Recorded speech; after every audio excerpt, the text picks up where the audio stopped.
How's everyone doing? It's Thursday. Give us a heads up if you can hear and see me okay. I'm guessing you can, but I could be wrong. Okay. Interesting model today. We've had her before. I think she's fun to draw. And some relatively straightforward poses. Nothing too crazy, but you know, doesn't mean that we couldn't get in trouble. Music is a tad loud at this point. It's a tad loud. All right. Okay, let's get into it, shall we? I want to talk about, I'm sure we will talk about, what happened the other day to me, getting another strike against the channel. Actually, my first strike after 2 warnings. That was a little bit alarming, to be honest. Mila.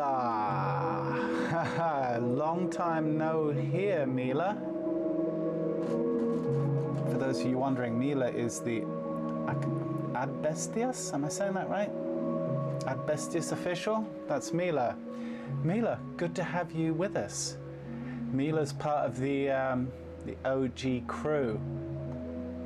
Mila was with us when this whole thing kicked off, way back a year and change ago. What was it? A year and a half ago now? Crikey. Welcome everyone. Good to see you. We got usual faces, old faces, hopefully some new faces. But lovely to see you on here, all of you. Thank you. Thank you very much, Mila. Yes, yeah,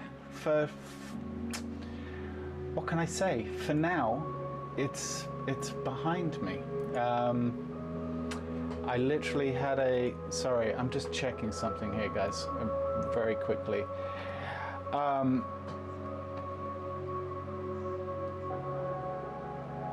Yes, I had a CT scan the other day. My second since treatment ended. Let's see how it goes. I'm waiting to talk to the oncologist, but for now, I'm assuming all is well. But thank you for the best wishes. Okay, I think we should draw. It's funny, isn't it? Because, well, let's just get drawing, huh? Then we'll talk. Plenty of time for all of that nonsense. Camera change. Clock is running.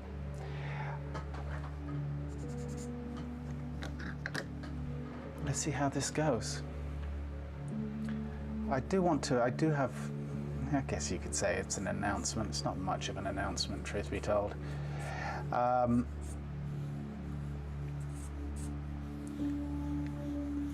And I guess this pencil's never going to work.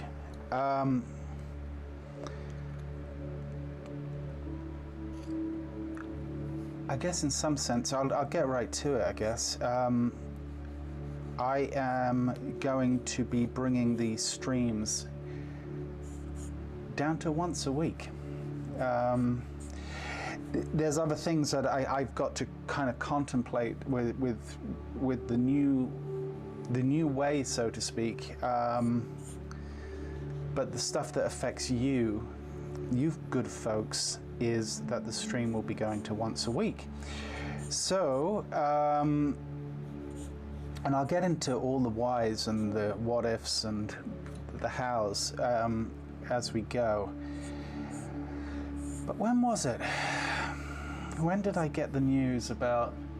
So I think it was Saturday night, Sunday morning. So it was like 2 o'clock in the morning, and I made the mistake, as we tend to do, right? I made the mistake of checking my email just before going to sleep. It was 2 a.m. I was like, okay, you know, the way that you kind of refresh the email without without even thinking about it, right? It's almost just kind of like this awful tick. And I saw an email from YouTube basically saying, your channel is basically suspended for 1 week. You will not be able to live stream, post videos, not even post in the chat, which I think is absolutely remarkable, because how you're meant to let people know that you're not around, I'm not quite sure.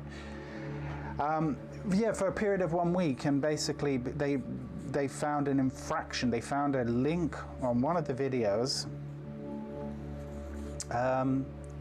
to a reference page on posespace, the figure drawing reference site, which YouTube had deemed to be inappropriate and sexual content. You know, they love to throw that word around. And that I had a ban, and that basically if it happened again, it would be a 2-week ban, and if it happened a third time, they would close the channel. And yeah, 2 a.m, I get this news, and of course, my first reaction was to kind of freak out a little bit. So I got up, because my first thought was, well, clearly this is a bot, right, that goes through channels and scours links and checks links. And I was thinking, well, what if there's another link? Because I thought I caught them all, but we'll get to that. What if there's another link on my channel, and that by the time I wake up, basically my channel could be gone, just by virtue of me having links that potentially a bot could find. And you know, 2 more strikes could happen literally in the span of being asleep. So I got up and I started scouring through every video. And I did find one other link that would probably have got me in trouble. But they were on videos that they weren't even live streams. They were just standalone videos where like educational stuff.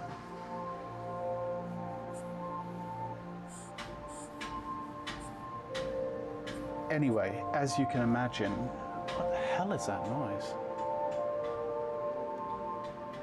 Sorry, I've got construction going on outside, and it's they're usually done at this time of day, but not now apparently. Anyway, it freaked me out, and it really kind of, I was upset, I was angry, I was sad, frustrated, and I basically spent a lot of time just kind of figuring out, you know, what do I want to do moving forward? Do I want to be at the mercy of this company? Do I want my future and my thing to be at the mercy of this company that can at any time essentially decide to shut me down over what is ultimately educational content, right? So yeah, I've decided that I want to slowly, and it does need to be slowly because for multiple reasons, but I want to try and sever my reliance and my connection to YouTube and the way that I present what I do.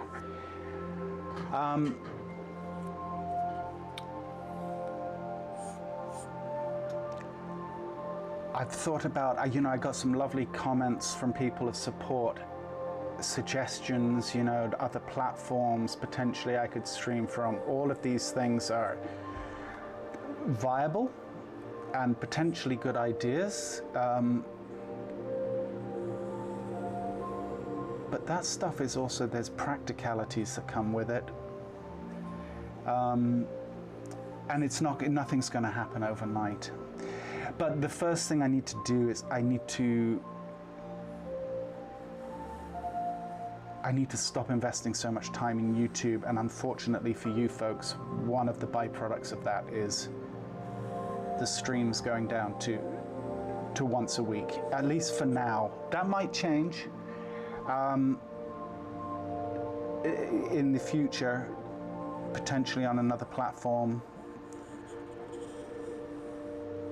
But for now, we're going to go down to once a week.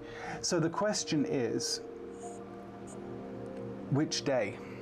And frankly, I'm good for either Tuesday or Monday or Thursday. Really makes no odds to me. And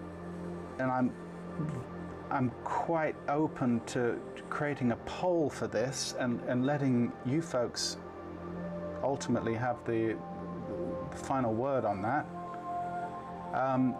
But I wanted to talk to you guys on the stream first and kind of give you a heads up. But I do think after the stream, maybe tomorrow or something, I'll put a poll up basically, and you guys can get to vote whether we go with a Monday or a Thursday stream. And then, as I said, in time, I will decide how I move forward. I also think it'll probably be good for me in a number of ways.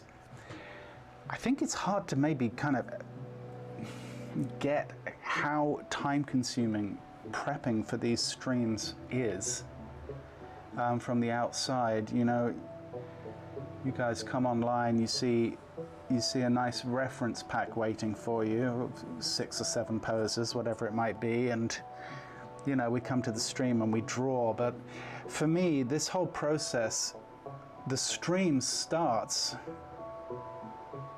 to some degree or another kind of with my morning coffee at like 9:30 in the morning, and I have to go through a bit of a process, which, as I've maybe alluded to before, a process that's got harder as time has gone on,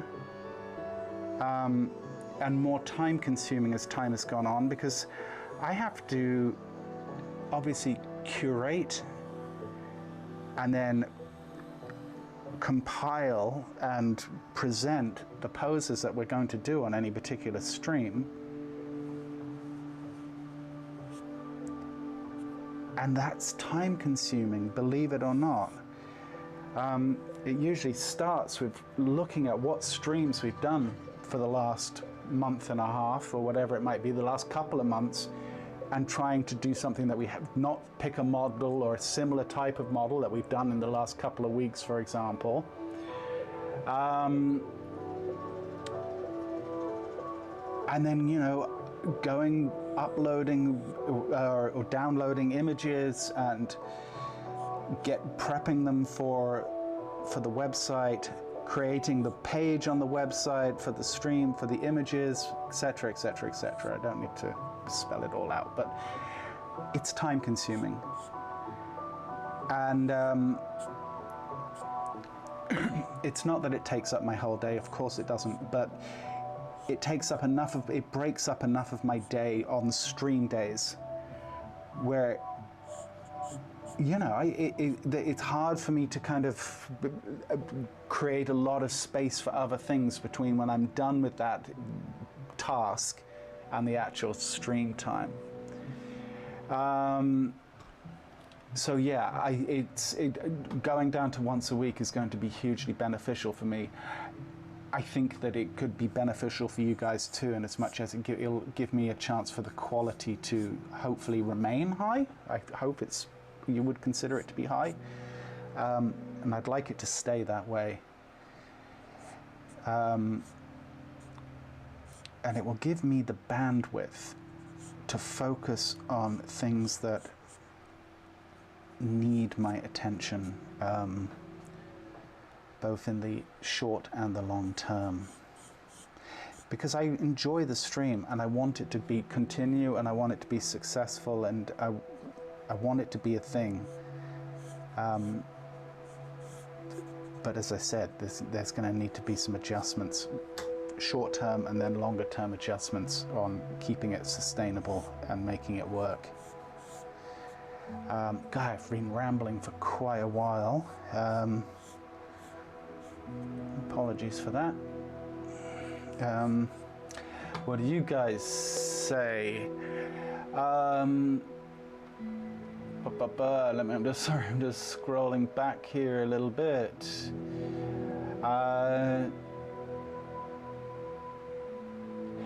Tina says, love the model. I often have trouble finding the rib cage when drawing from a live model that's not thin. I will speak to that at the end of the pose, Tina, because I do think that there's some stuff that we can look at with that.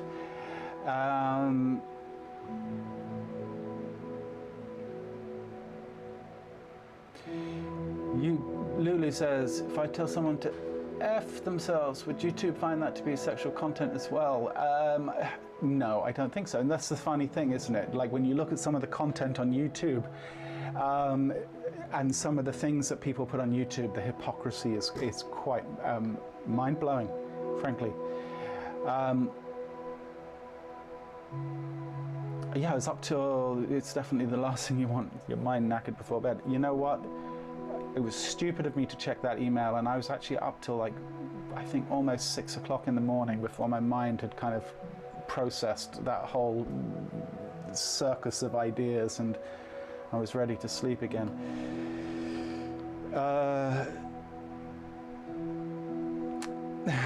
It's my heart beating, thinking all this treasure could be gone.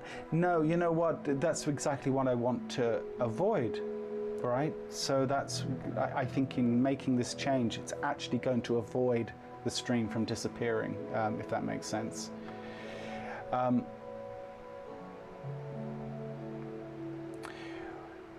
Lulu says, what you teach so far from that sexual art, yes, it's absurd. Of course it's absurd. Lulu, you're absolutely right, but we're a bunch of level-headed people having a level-headed conversation. YouTube is, ultimately I'm dealing with bots most of the time, right? At least as a first point, and there's no reasoning with them. They don't see educational, they don't see big picture, they just see nudity. Like this image right here, every time I do an image like this, I'm demonetizing the platform. Thank you for all you're doing. Thank you, Mila, you're very welcome.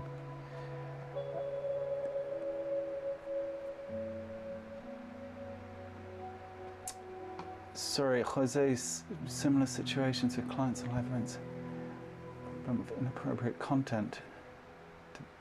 Yeah, look, I think even mixing it up, doing the, the Monday sessions where we've been drawing stuff that it doesn't necessarily get us flagged, that's been useful. And I do want, the Thursday sessions will be a mix between the figurative stuff, which I think we all enjoy, and some of that newer content that we were doing. I'd like to still continue doing that. So hopefully it can be a balance of both.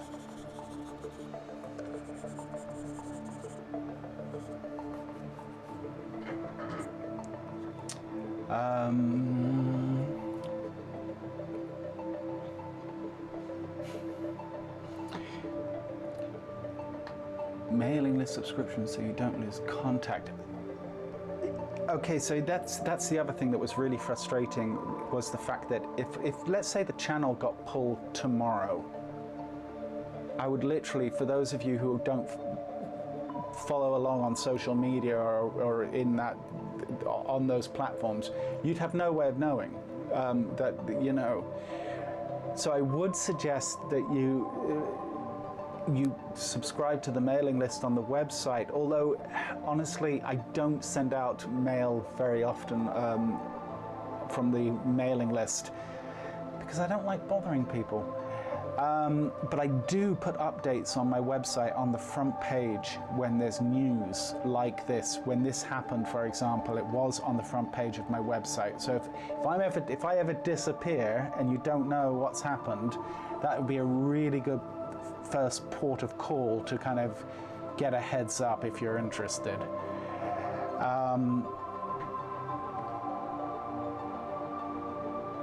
Yeah, I should probably promote the mailing list more, and I should probably use the mailing list more, Jose. As I said, I get this thing in my head where I just don't want to. I don't want to bother people's inboxes. I send out maybe one mail. I think I've maybe sent out one mail in the last 2 years on the mailing list. Not really a great strategy for growth, etc. I grant you. But there's a lot of things that I do where I probably don't help the growth situation of this channel, etc.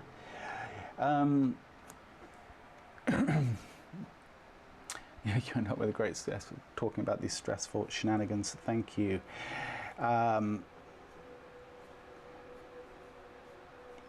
Yeah, look, I appreciate that. Like, honestly, I think that genuinely, I think that this will be a good thing for me creatively. You know, there are times where I've felt a little bit burnt out, to be honest. Halving the amount of stream, going to once a week is essentially halving the amount of streams. I think it's going to help my creativity. I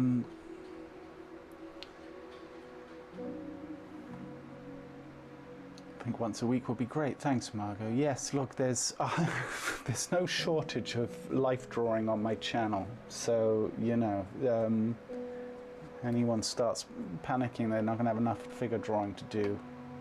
Don't worry about it. Do you foresee an eventual end for the streams? Asks Amaris. Not anytime soon. I enjoy doing the streams. I really do. Genuinely enjoy doing the streams. I have great affection for the community that's been created here. I've mentioned that many times. You guys know that. And no, I don't see, at least as far as I can see ahead, I don't see the streams coming to an end anytime soon. If they do come to an end anytime soon, it's because someone like YouTube has put the kibosh on the channel. So let's hope that doesn't happen. Once a week, yeah. So as I said, I'll put a poll up, Monday or Thursday. You guys can pick. I kind of like Thursday, but I know Mondays are probably, for most people, there's not as much going on a Monday, so maybe it's a better day for people. By the way, I'm done on this, so we'll move on to the next pose. Consistent quality is needed in such things, but that is only after quality has been taken care of. Getting yourself some bandwidth to fix any leaks is a good call. Thank you, Lulu. Appreciate it.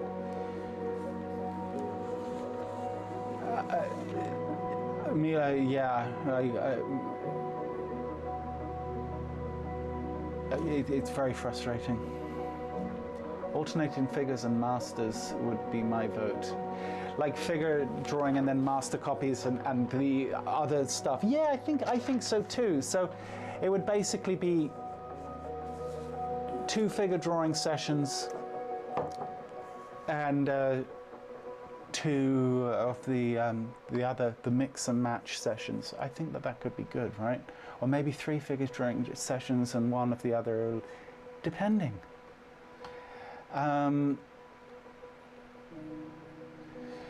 Starts out great and then destroyed by other entities. Look, this is quite literally, well, going to once a week is not beyond my control. That is in my control, but yeah, look, YouTube have forced my hand to, and it's also this, honestly, for those of you who wonder why I don't put much content on YouTube outside of the live streams, it's because I'm not going to try and spend my whole life second guessing what YouTube want to do with their algorithm and whether they're going to promote my video or not, right? I'm not going to spend hours and hours and hours making essentially quote unquote free educational material for YouTube to decide that it's not worth promoting, and thus why am I doing it, right?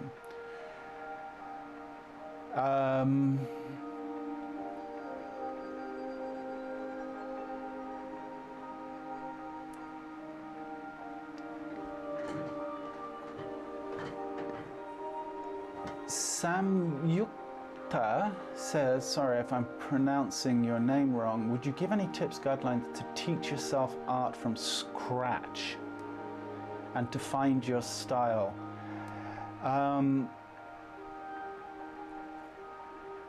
I think to teach yourself from scratch, you see, there's something in that statement that needs to be explored. To teach yourself,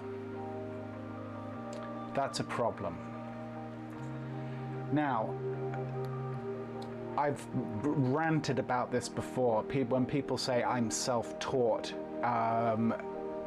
the hairs stand up on my back. Like, I hate that statement, I'm self-taught.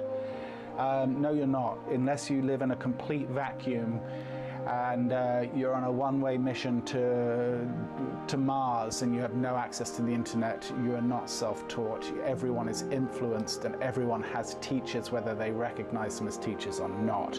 There's no such thing as self-taught.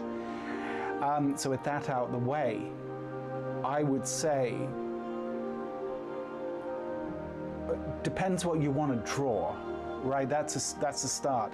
Tips: find a good teacher. Could be drawing along with us on the stream on a Thursday or a Monday, depending. You know, there's any number of ways that you could go about it, right? There's so much content and there's so many resources, both online and offline. First, I would ask yourself what it is that I would try and at least focus in on what it is that you want to learn, at least in the short term. Ask yourself, what is it I want to achieve in the next 6 months to a year of my drawing development? Start there. Have that question in mind, and with that, then you're in a position to actually go to the next step and figuring out what it's going to take to achieve those goals, right? Find your style. In my opinion, forget about finding your style. Your style will find you, and your style will find you through repetition.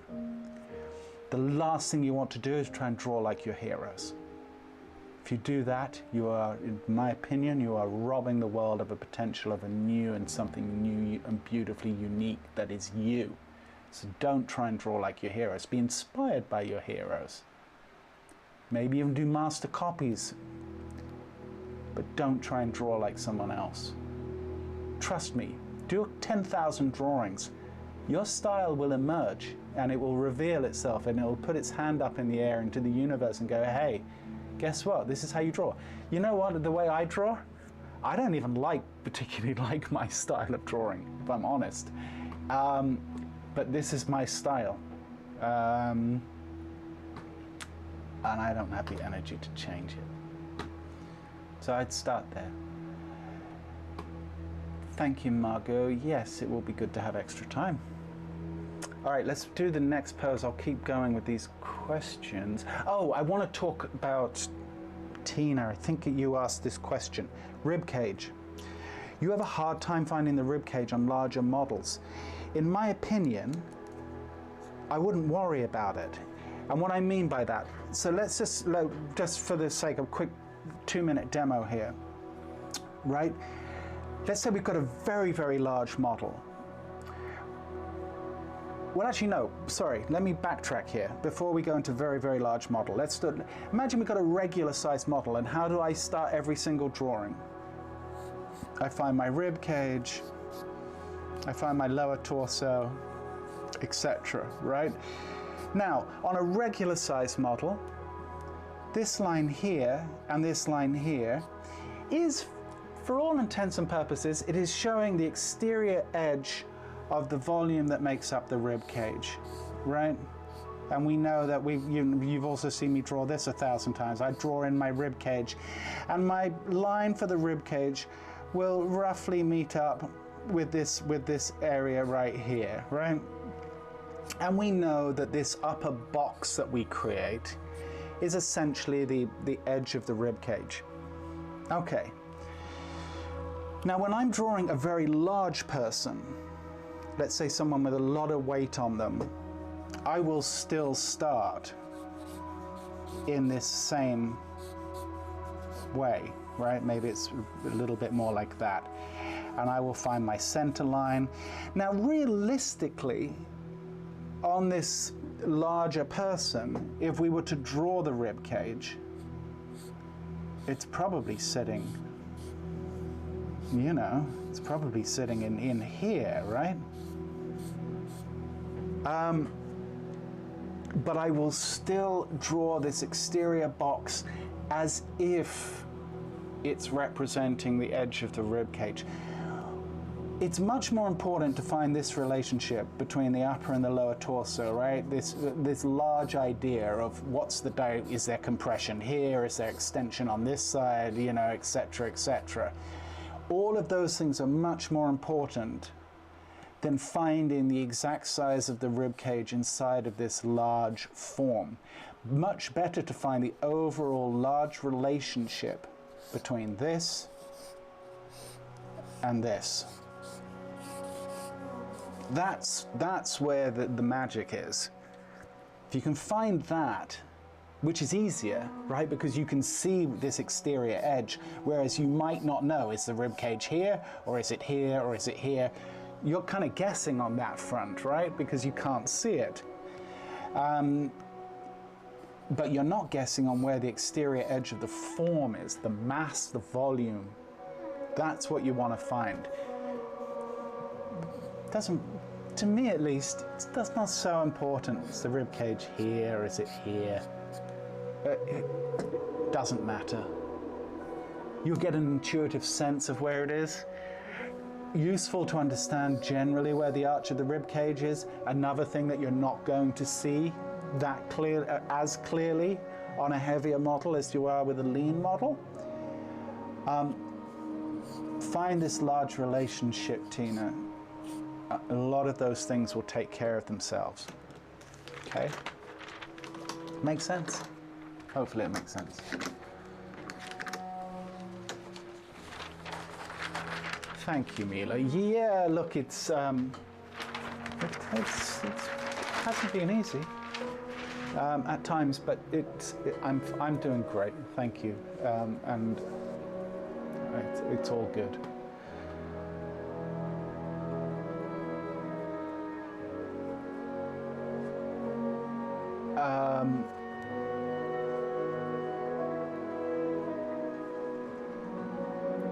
Thank you, Amos. Appreciate the comment. Take care, Jeffrey, if you're still here. I'm guessing you've probably gone. The bi-weekly sessions have been so beneficial to my own consistency, says Jaeger. Yeah, once a week would certainly make sense for your schedule. Please don't completely disappear. No intention of disappearing just yet. And look, I do appreciate that they're good for your consistency. Good for my consistency, honestly, Jaeger. But here's the thing. I just don't have the bandwidth for... If someone just magically put the reference in front of me and all I could do is turn up at 5 o'clock and draw, it'd be a much different conversation. It's the prep. The prep is what's killing it.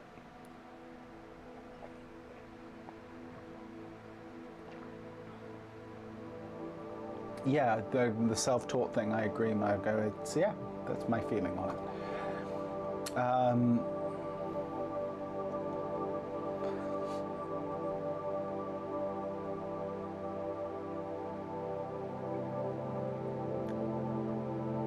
You're very welcome, Samyukta.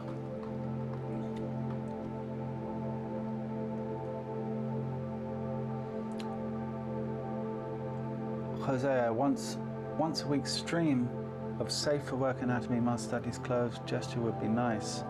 Maybe worth exploring private streams. Here's the thing, Jose. It's not about whether they're private or public. It's about time. And if I'm perfectly honest, it's about, Tina, thank you. Yeah, look, heavier models, Tina, they are challenging for sure. But you know enough now, you've been doing this long enough, you know enough to find some stuff, right? So, do you use line of action or any gesture drawing using skeletal figure? I use line of action, and skeletal is a bit, Michael, skeletal is a bit of a, I wanted to say ambiguous term. I don't draw the skeleton per se, but I do draw I do draw anatomy. But I'm not drawing it in the sense that maybe you're talking about. And yes, absolutely, I use line of action. I just don't bang on about it all the time. But 100%. But I think there's more to line of action than this cheap way that you see so many of these people doing it. Oh, look at this big line. Stop with that. There's a much more graceful discussion to be had between you and the drawing when it comes to line of action. I always look at self-taught as self-sourced information from other. Lulu, that is a very nice way of putting it. Basically saying no formal education, but yeah, but you see, that's the problem. It can get muddled, that way of thinking.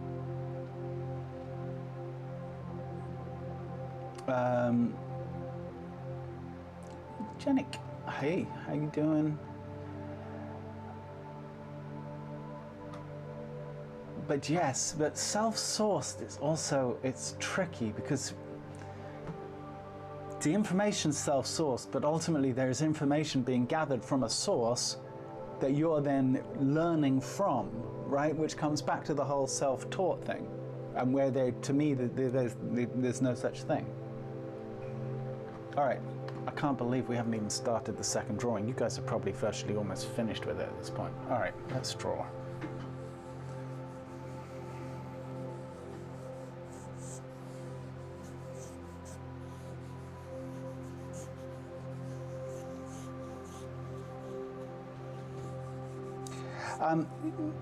I think it was Jose that made a point about like you could do different types of streams and blah blah blah, and it's not that it's just time consuming, Jose. To be brutally honest with you,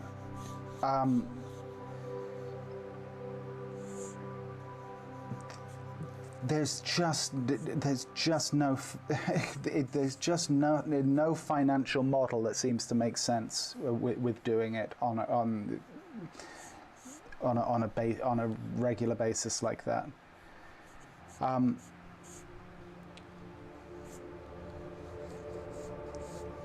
I hate for it to come, you know, for financial conversations to even be a part of the discussion, but in reality they are. And look, there's just this kind of comes back to a bigger kind of dilemma that I have, which is there is just, in my opinion, or at least the way I'm doing it, there's no money in teaching, and there's no money in this whole enterprise. And I can't live on goodwill and good vibes. It's not sustainable. So I need to look at other ways to put food on the table.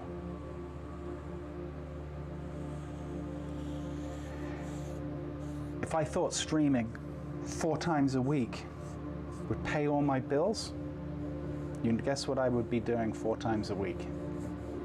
We would be having discussions about how the schedule is going to get even busier. It's simply not the case. And I love doing this, but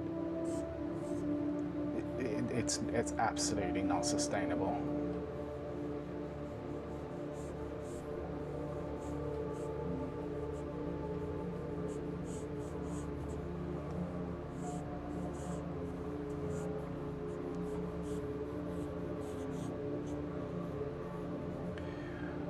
All right.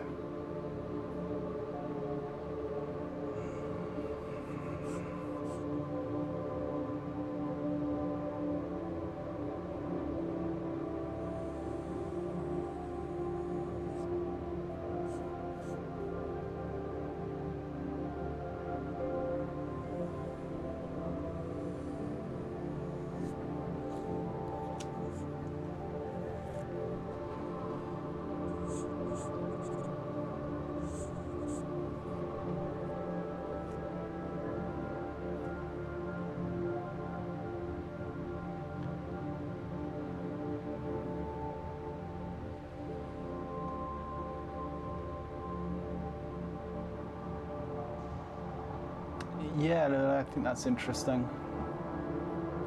To having a dedicated teacher or not? No, you see, I don't agree. If you're saying that the difference between being self-taught and not being self-taught is having a dedicated teacher, I don't think that that's the measure that I would want to use to describe that. If you're self-taught, you need to do the teaching process. Not necessarily. Not necessarily. You see, you could go. Okay, let me give you an example. Look at my figure drawing fundamentals video for an example. You self-source that material. You watch it, and then you've got to walk away and you've learned something from it. And then you bring that to your work and you start saying, I'm self-taught, by your definition. Because I'm not a dedicated teacher in that sense. Then I don't agree with that. That makes sense?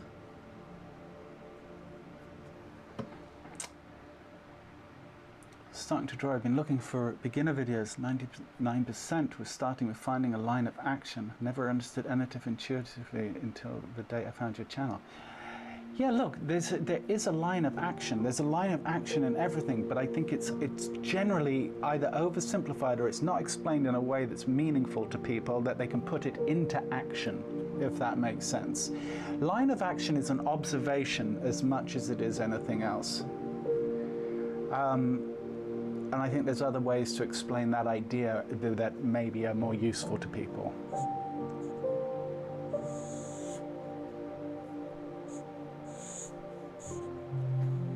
I'm certainly not going to start, writing books and selling ideas that are essentially that and repackage it, which is what some people do. And kibble in Penny's bowl, yes. Little rascal.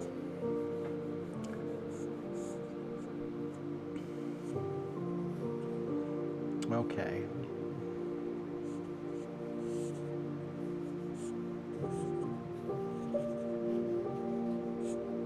All right, what happened to the music? This feels like we're not quite ready to go to the retirement home. I feel like that's where this is going.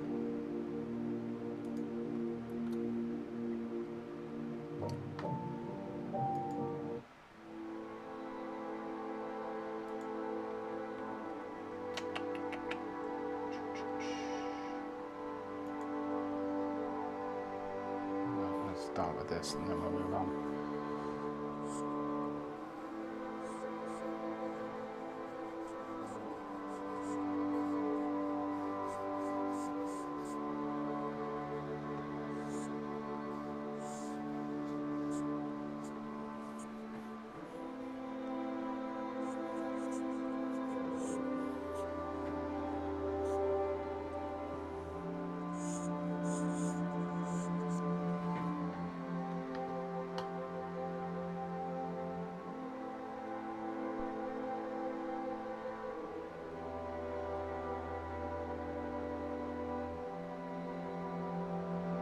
Yes, Doug. Oh, I'm sure there are many times where my wife feels that, yeah, marrying for love is awesome and all, but, you know, it doesn't pay the bills.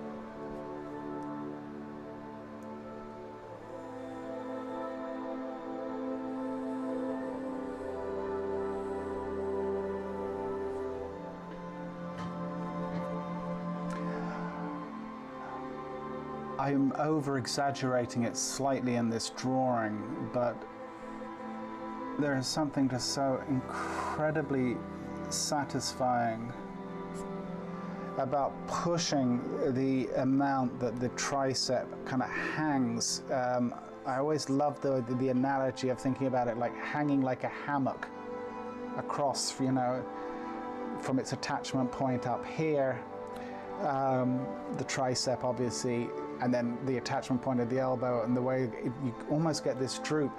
And with larger models, it tends to exhibit itself just a little bit more. And it's always one of my favorite parts of the drawing, when drawing a slightly heavier model, and so I'm exaggerating it, but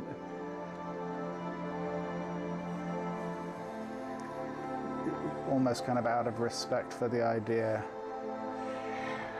Here's another little thing. I think I've talked about this before, but this little direction change right here, I don't know if it's a fat pad, so to speak, sitting in here, or it's something to do with the anatomy. I've never quite been able to figure it out, and I know that she's resting on this object that's coming down here, the sword.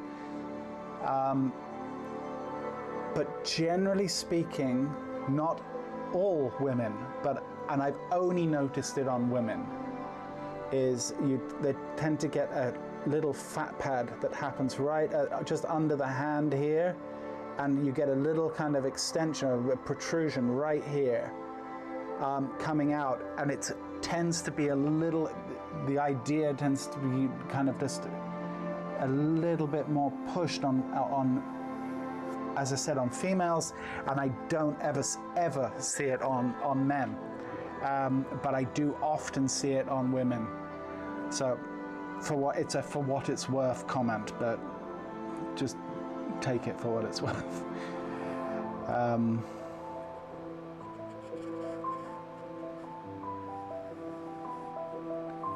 It's kind of like that thing of, you know, hyperextension in the elbow, which you see on women a lot when they're putting pressure on their arm and their arm is like resting on something. The elbow will hyperextend. You almost never see it on guys, and you often see it on women. Women being more double jointed than men, and I'm guessing probably for childbirth, if I had to take a wild guess, but I think it's probably not a crazy one.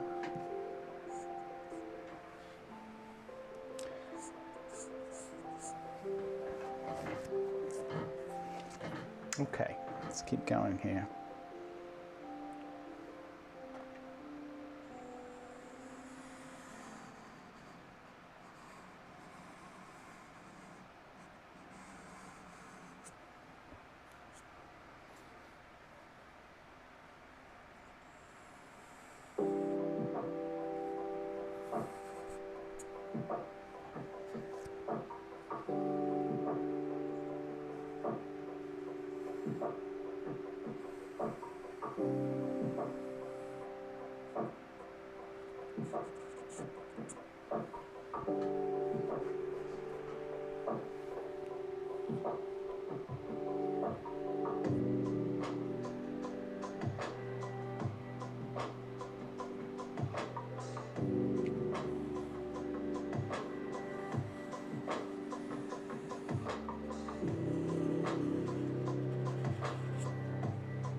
happy with this. Anyway.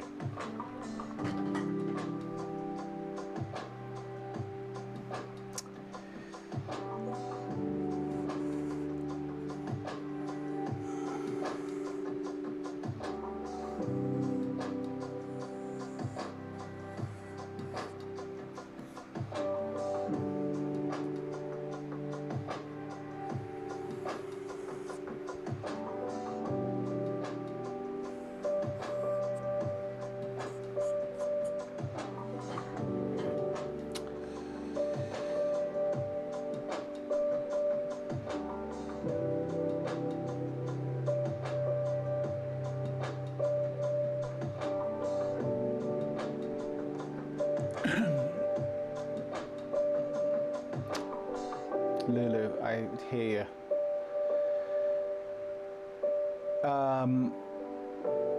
It does, but it does not. You presented the information and deserve credit.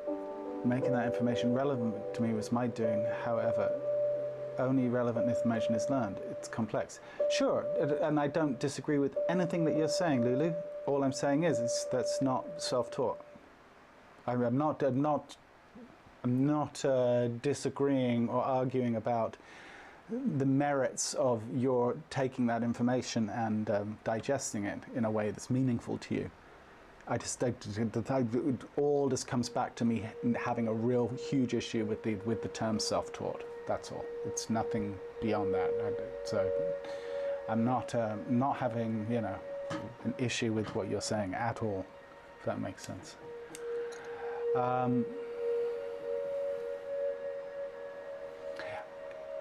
I didn't discover math, but if I learned it from a textbook instead of my tutor, I would be self-taught. No, you wouldn't. That's where I fundamentally disagree with you. You're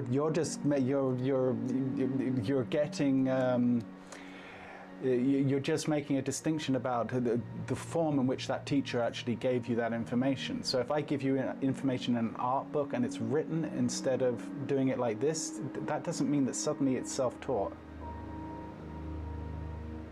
He did teach it. That's where I don't agree. The writer of the textbook is no different than an artist sharing diagrams, or the written word is, it's still the transference of ideas. It's still teaching.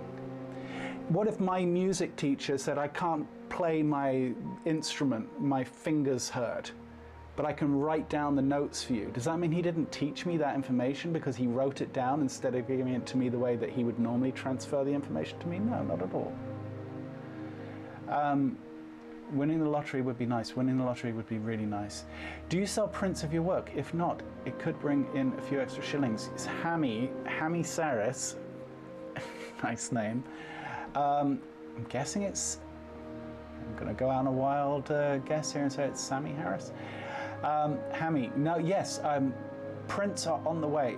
I do sell my original drawings on Etsy, but I'm actually right in the process right now of getting prints together off to the printer so that I can proof them, and then our prints will be available. It's certainly going to be hopefully something that will, you know, put some kibble in the dog's bowl, so to speak.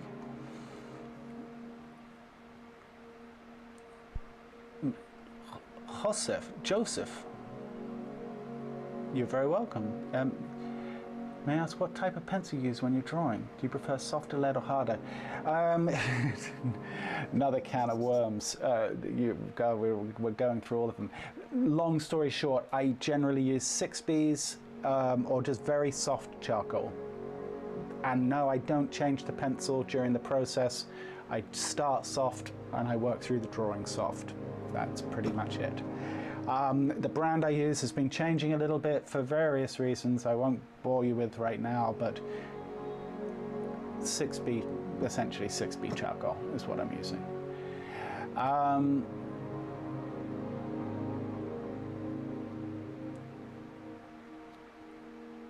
Yeah, but what a meaningful existence to create art, play with form, music, sequences. Yep, 100% agree. I just found that thing on my wrist, Margot. You will not find it on any of the nails in your life. So there you go.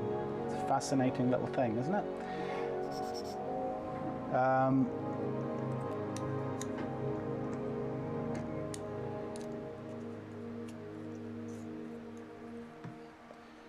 This pose is weird. It's fun. I like it. Yeah, it is. It's certainly a little unconventional from what we're used to. But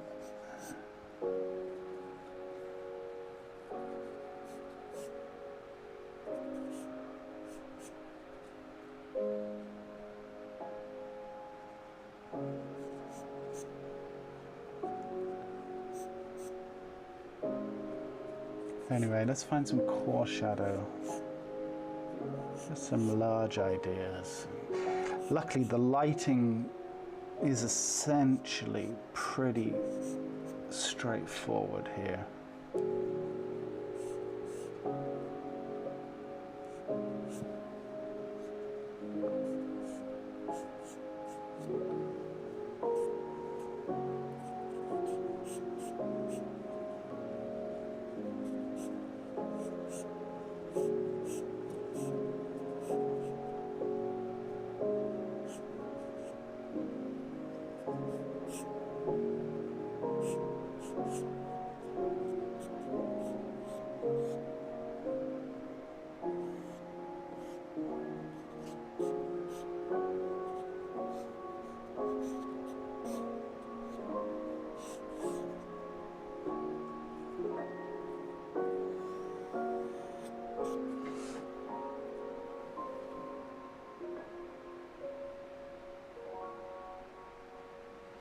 I guess self-talk could be more realistically interpreted as personal interest.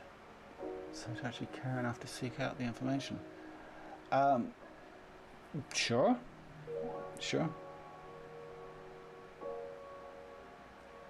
Two cases for what it's worth, I'm more with Richard on the self-talk.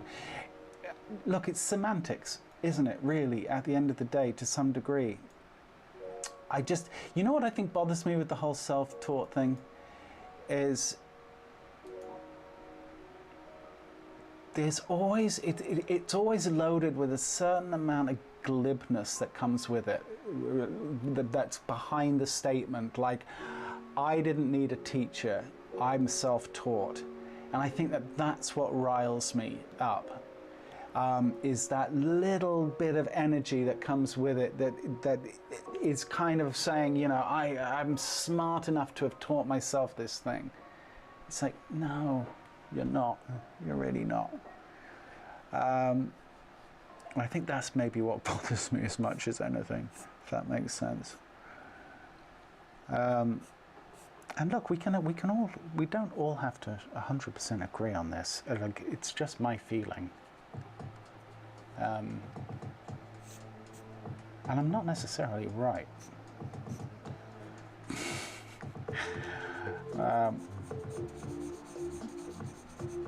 I've said it heard in contexts where I think it's damaging, because I think it can really add confusion to the discussion about education and how to learn a subject. And when people throw out a statement like I'm self-taught without reflecting or really even understanding what it is that they're saying, you can actually do a huge amount of damage to someone that doesn't have that same sense of security about their ability to learn something, right? And I think it can actually be a hugely damaging statement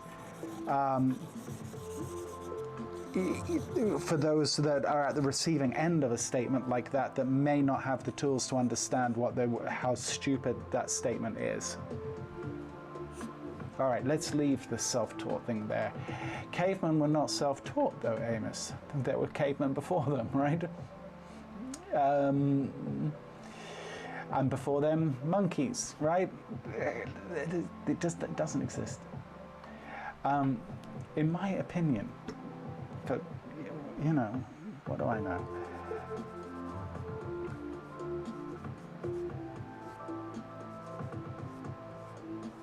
And I think it's hugely important that we credit our teachers, and that we acknowledge those that have come before us and set the path, you know?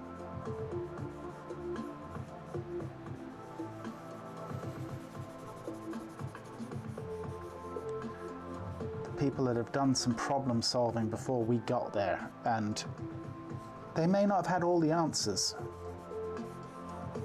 but they kept the conversation moving.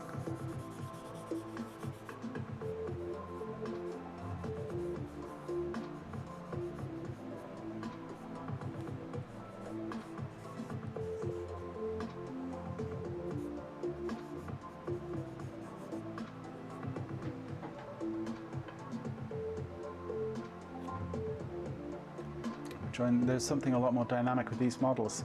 There is 100% agree. There's something incredibly dynamic, especially, you know, it's funny because sometimes you get like, we'll just say, and maybe this is an unfair statement to some degree or another, but it'd be very easy to look at a heavier set model that doesn't do the massively dynamic poses, let's say, not to say that they're not necessarily capable, but as an example.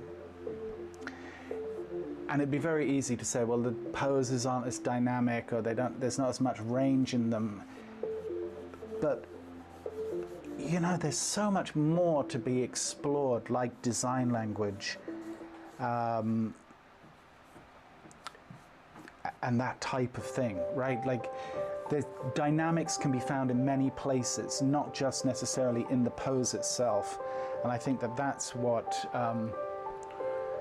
models like this are so good at doing, is she's bringing us incredible design language to work with.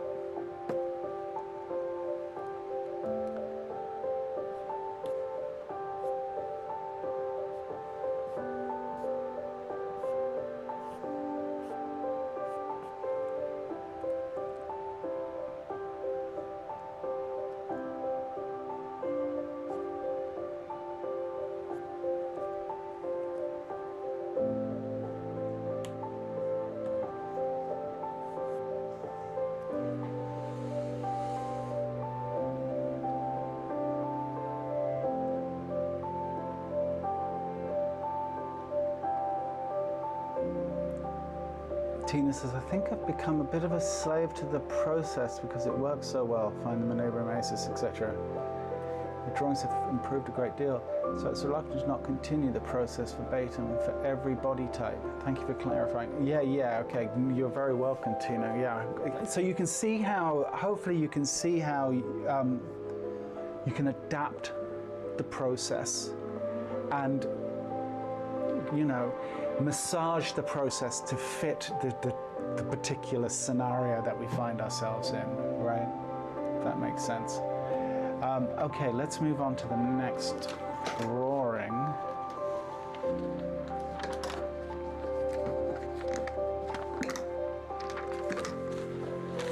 We stand on the shoulders of the giants. But it is we ourselves who do the learning, unless someone digests it for us and directly teaches it.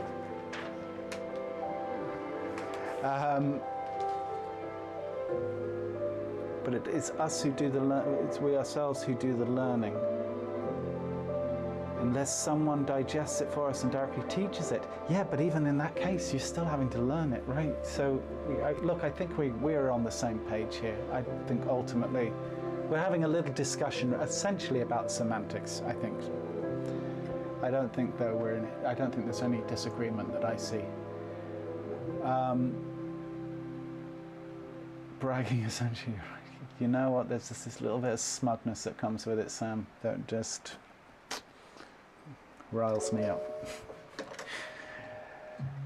I usually say I'm self-taught and point out where I learned it from right after though. Okay, Lily, you need to just adjust that slightly and we'll be all good. Eddie, what's up? Hope you're doing good.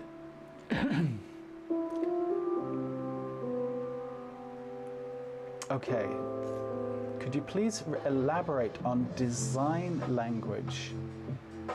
And Maris asks me to elaborate on design language. Yeah, okay, well, let's have a little discussion about design language, and I'll just talk about it while I'm drawing, because just so we can keep the party moving forward.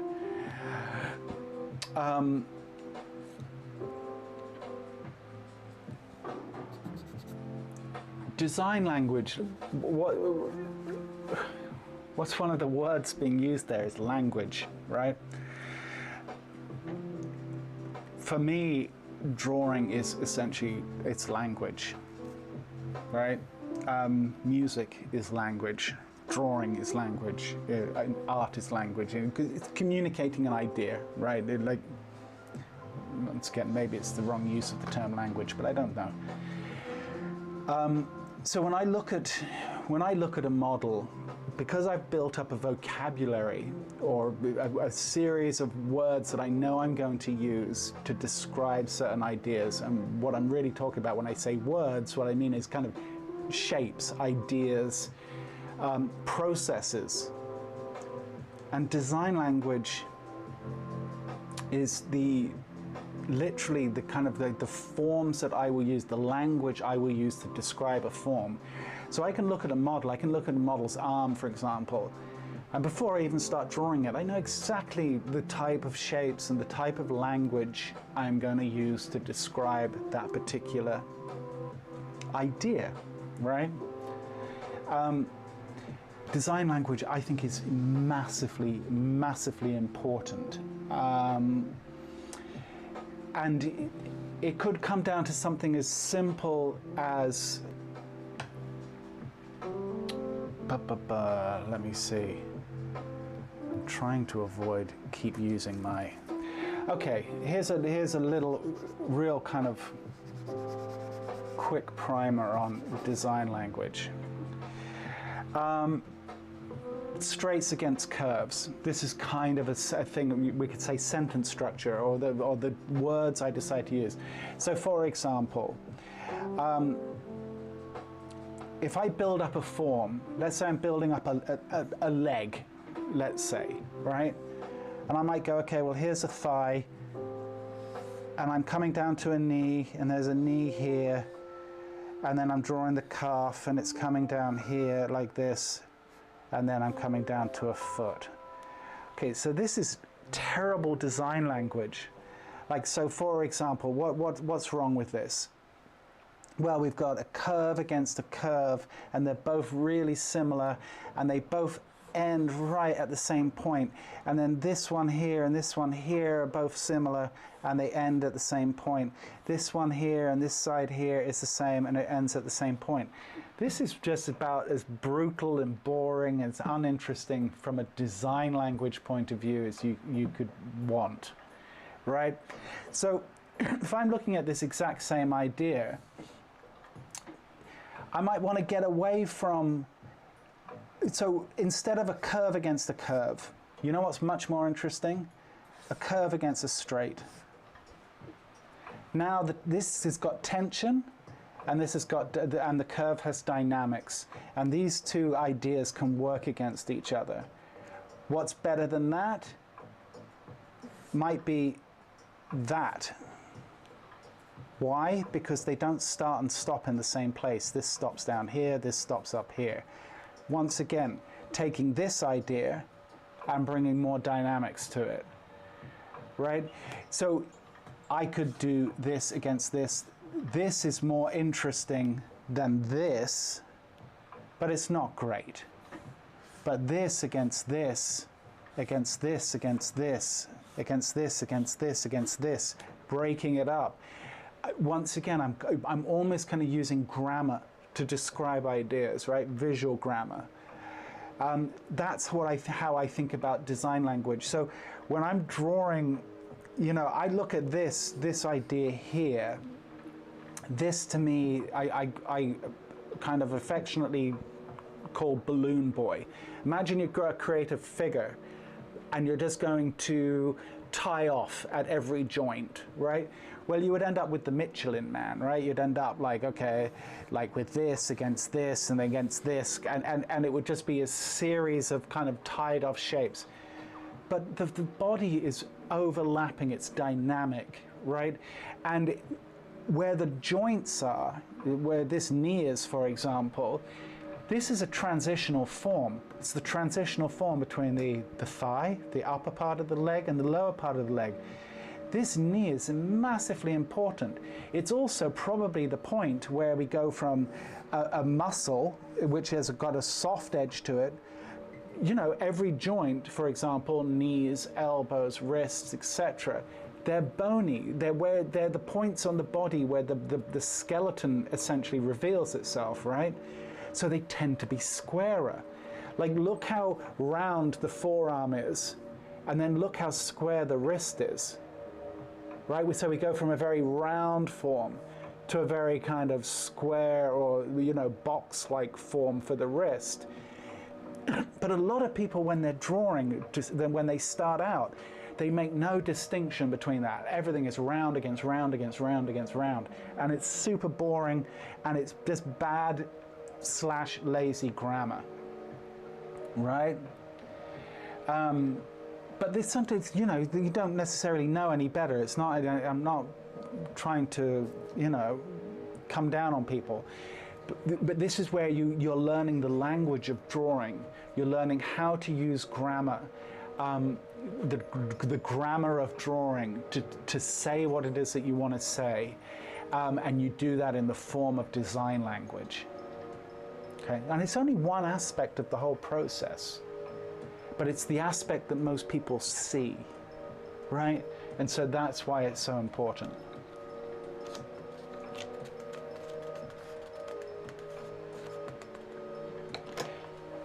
Absolutely, the thing with joints, Lulu. Yeah, like, look, you see me, hopefully you see me do it all the time, where when I get to, here, let me, okay, I'll give you, let me just show you the design language, and I'm just taking this first drawing that we did, I'm not kind of tailoring this to the point, so to speak.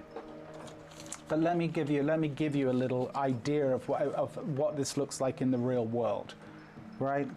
So this was the first drawing that we did. Just take this, for example. We've got a curve here, and on this side we've got very much a straight, right? A much straighter passage along this side. So I'm using this straight against the curve. Look at the way this one ends down here, and this one ends up here, right? So this is, once again, this is that overlapping idea of a curve, you know, overlapping forms, right? Rather than just everything just being tied off at a joint, so to speak. So when I'm drawing, I'm looking, for example, here, we've got a very large kind of, we go from one curve here into another very curved passage here. But on this side, there's much more kind of angularity, right? It's subtle, but there's a dynamic kind of dance happening between what's happening on this side as opposed to what's happening on this side. Look at the way this ends right here, right? This curve comes down here, ends here. I don't have anything on this side ending at the same point. We're mid-transition into this curve on this side, right? I'm making a very conscious effort to not start and stop things on the opposite sides of the form. For example, this here, I've got my compression, right? That we talk about compression extension, coming back to line of action, right? We talk about line of actions. Not a huge, it's not that I'm not a fan of the idea of line of action or the term line of action. I just think it's a bit lazy. But look, we've got compression here, right? And we've got extension on this side. And look at the way that this one ends here and this one ends down here. Once again, overlapping forms. And that's where design language comes in. How easy it would have been here. Curve. I could have put a curve on this side. And then I'm getting into balloon boy territory, right?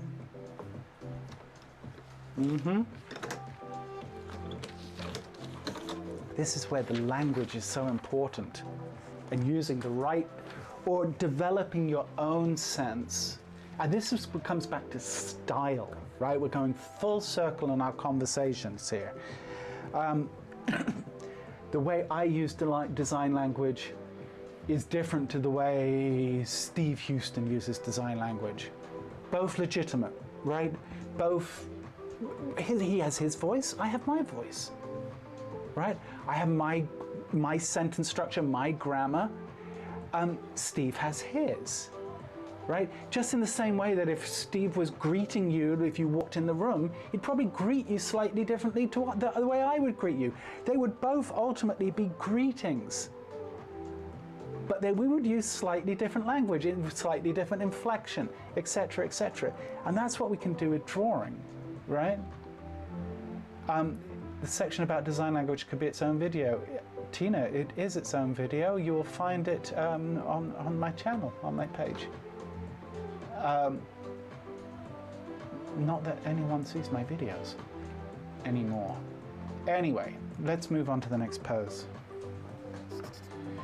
But yes, design language, it's everything to me. I've spent my whole career making an analysis of design language and hopefully trying to use design language in a meaningful way.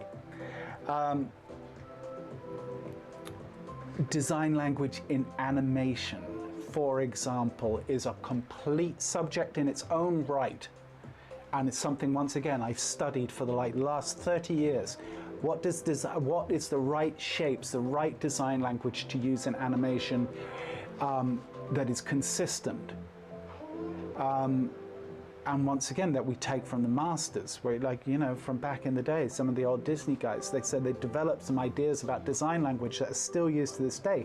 Unfortunately, a lot of them have also been lost, and people have come up with their own ideas of what some of this design language could be, and not necessarily always in a good way, if that makes sense, to me at least, to my aesthetic. Some people's choices on how they do design language are not good, in my opinion. You know. But, you know, so animation, in my opinion, has its whole own world of design language and grammar and good sentence structure and bad sentence structure. When you see it done well and you see the right grammar used, it's a beautiful thing to behold. When you see it used lazily or simply people that don't understand it on a deep level, it shows and it's immediately apparent to me. And it takes me immediately it takes me out of the performance because the design language is sloppy, right? So there you go. Hi Richard, principles to construct a visual concept or identity.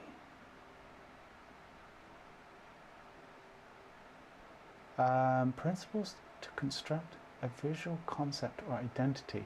Is that a question or a statement, Irma? Can you elaborate on that? Because I'm curious what it is that you've got cooking there.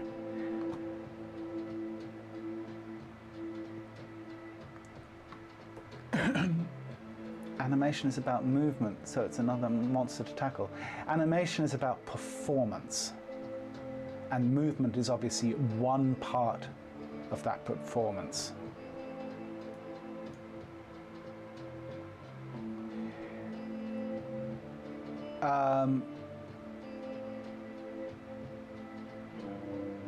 Statement, okay.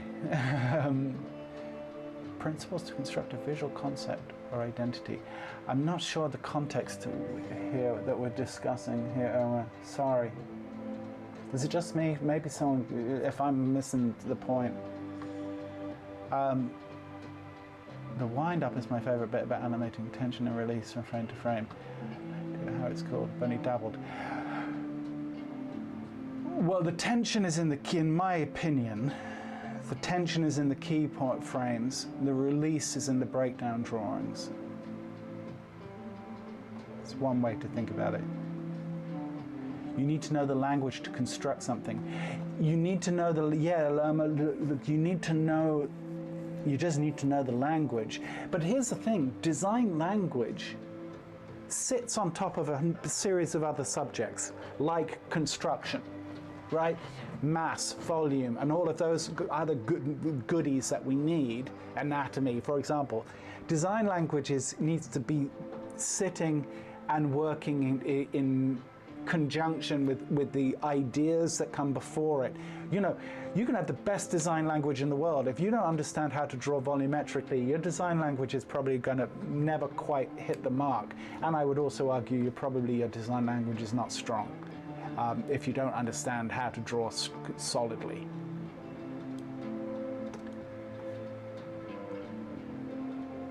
Okay, Lulu, here's something you want to look up.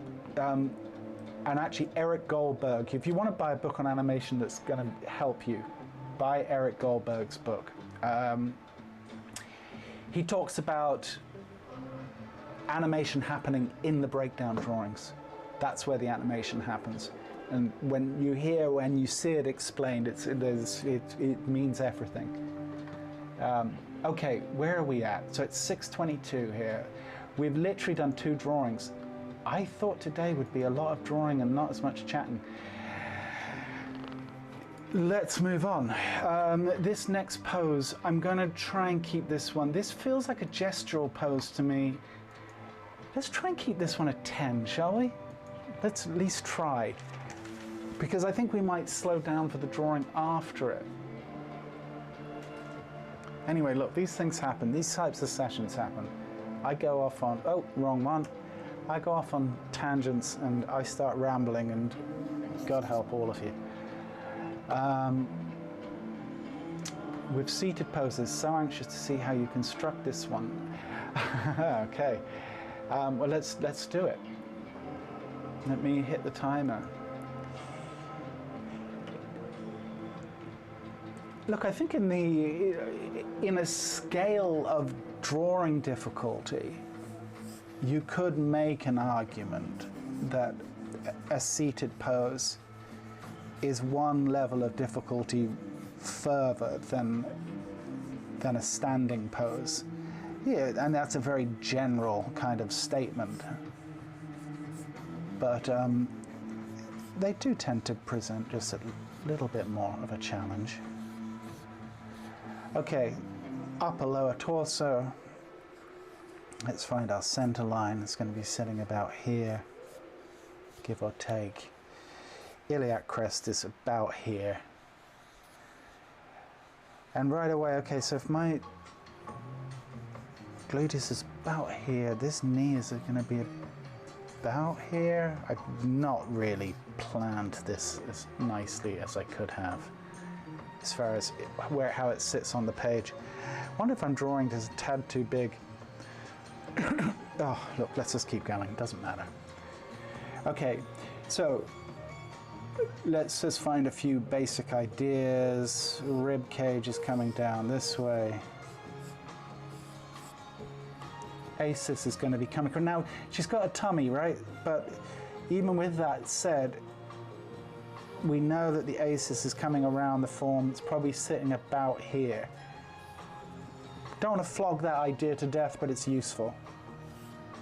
Right, this leg is coming out this way.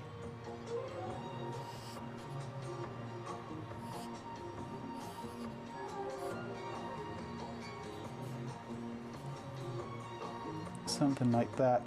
This leg is coming up from here.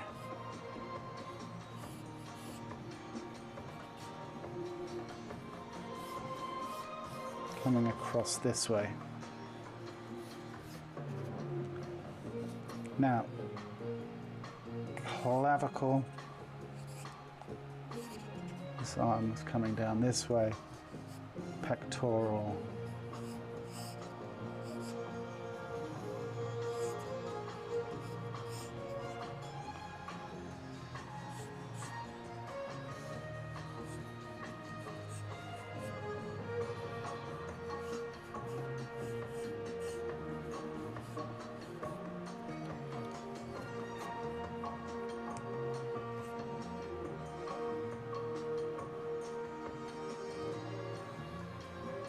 tummy is going to be sitting in here.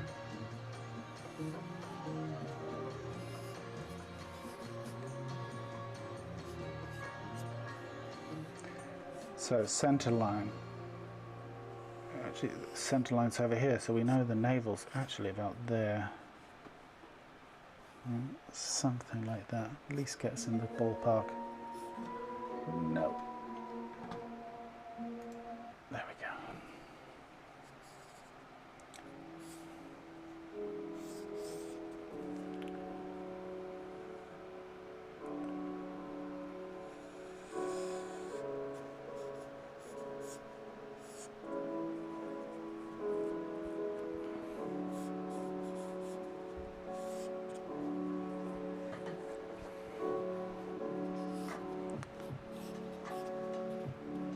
Did I say 10 for this one?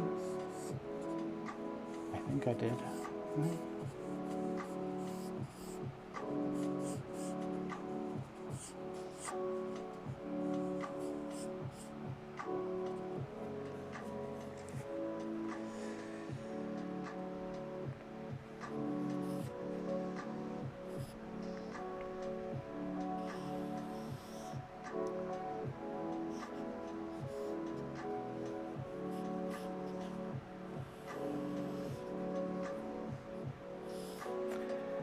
Let's just draw this cube that she's sitting on here, something like that.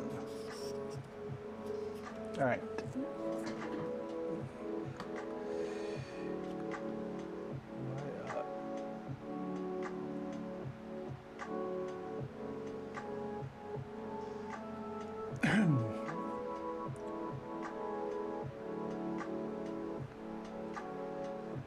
Why are we screaming? Yeah, the cap lock is on.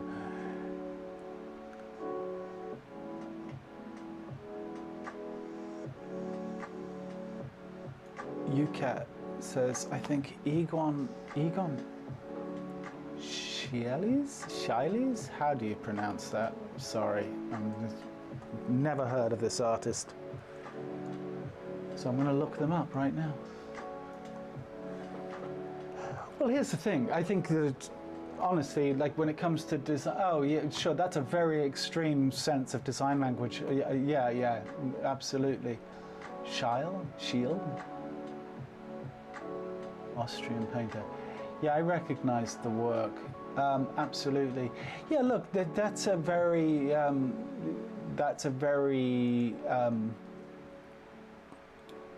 bold example of someone's design language, but everyone, you know, like you don't necessarily even need to go that extreme, right? Now, you know, here's the thing. I think that there's something to be discussed here too, with that UCAT. There's a difference between style and design language.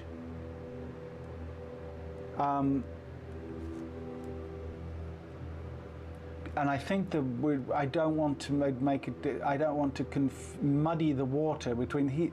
You see, I would look at this stuff. Still don't know how to pronounce his surname. You writing it a second time is not helping me.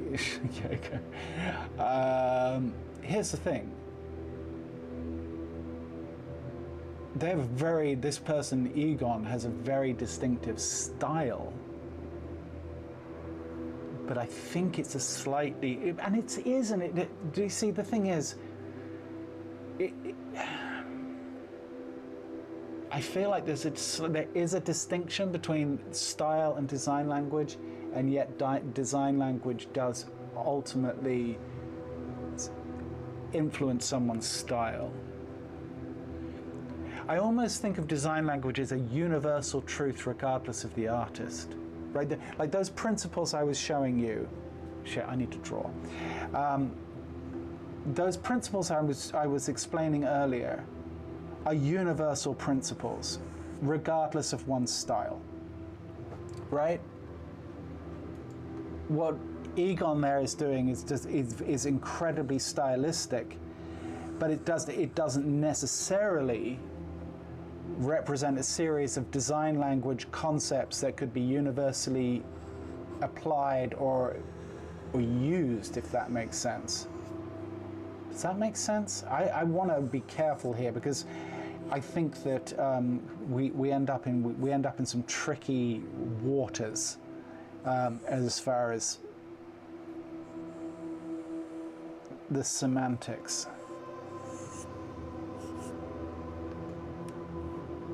Does that make sense? And also, look, honestly,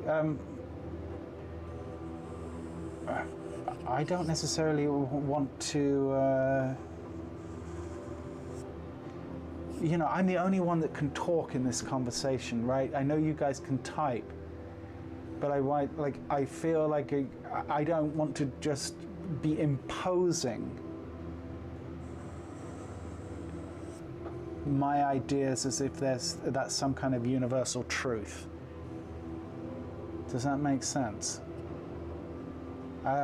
Because if we were all in a room together and we were all kind of getting a chance to talk, so to speak, not that I don't try and make every effort to read all the comments, but it is different, obviously. And I just don't want to, I don't want to be throwing my weight around, if that makes sense. But Egon has a very, very, very distinctive style, very unique style. You know, the world is full of artists with very unique styles, but that's a very good example. But it might not be a good style. If someone wants to learn the universal truth about design language, it might not be a good style to look at, to describe that, if that makes sense. Jeez, I hope what I'm saying does make sense.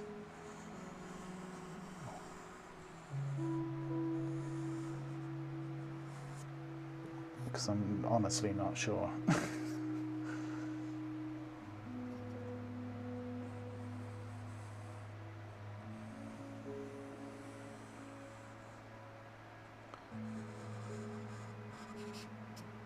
I see how it's too. You know, it's actually it's funny because it is the one thing.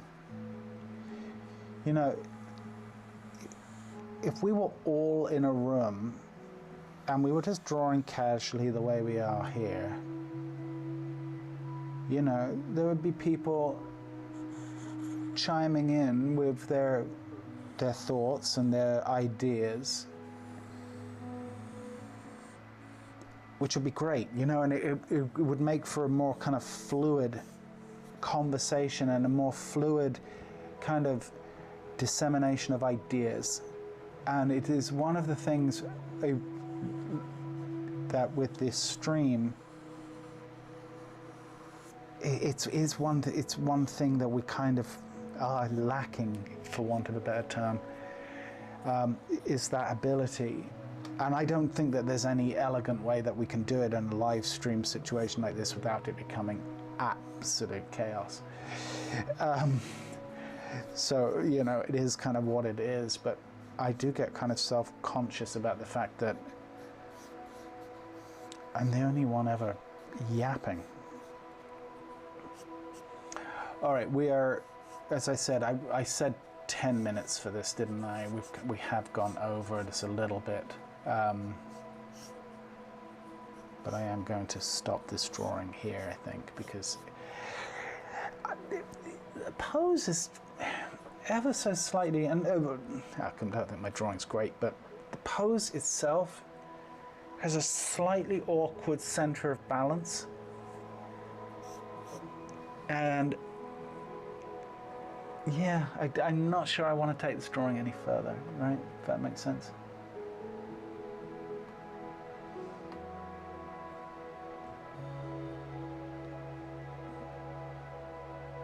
Could you imagine the mayhem if we're all conversing at the same time? I know, right?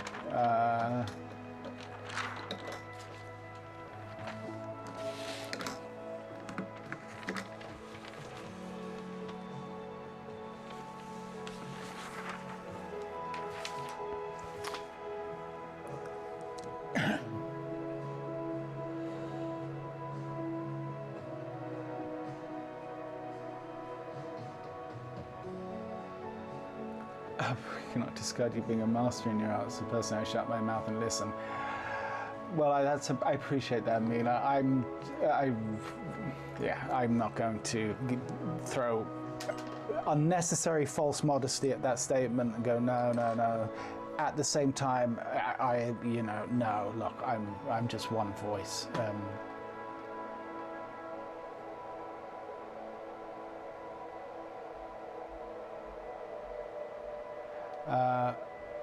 Cacophony, exactly.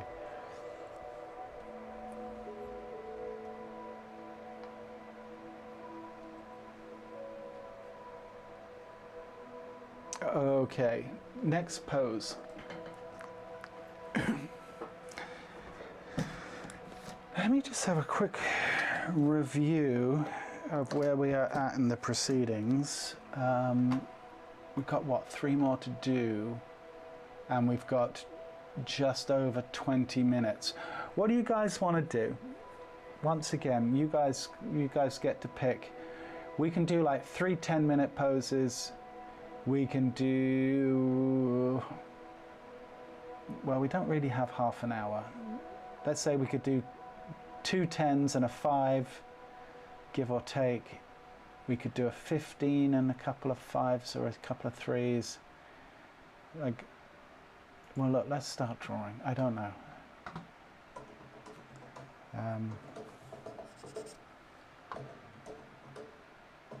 Do you not want me in a room with people with a special interest of mine being a topic of conversation? Count your blessings. Fair enough. Listening isn't bad at all on my end. Thank you, Lulu. Yes, but you know, I've only got so much to say.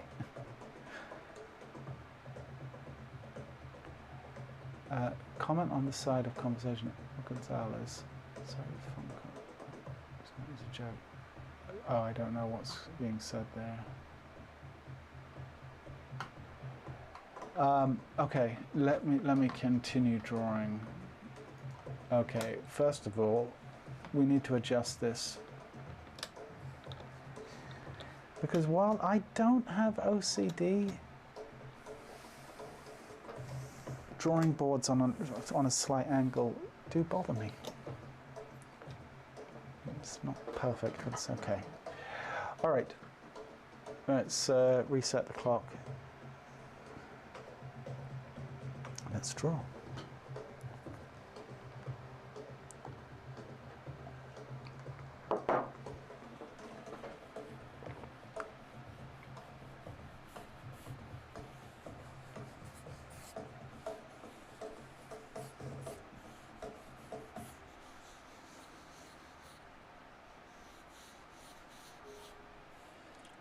Look at the hyperextension on her arm that we were talking about.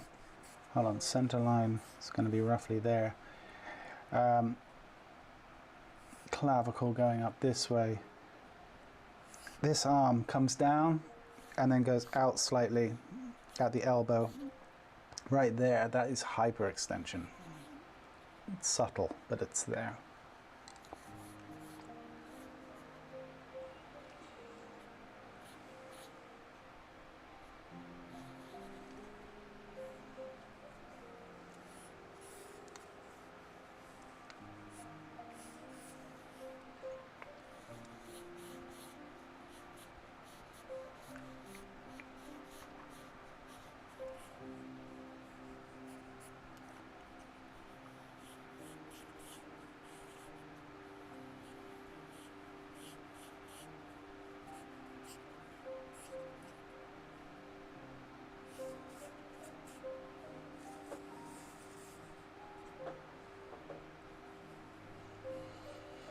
And we got this beautiful shoulder, and then look at the weight of that tricep coming down this way.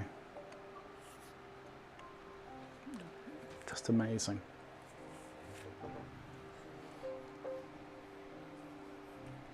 And then even on this side, the tricep just coming down this way.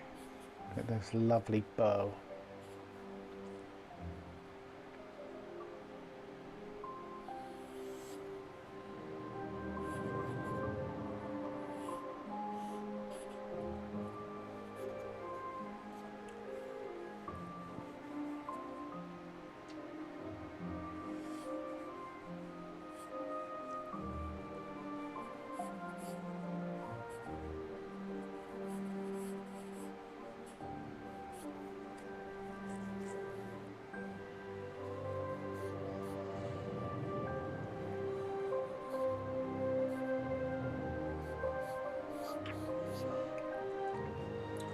And look at the way the mass of the tummy pulls the navel off center line.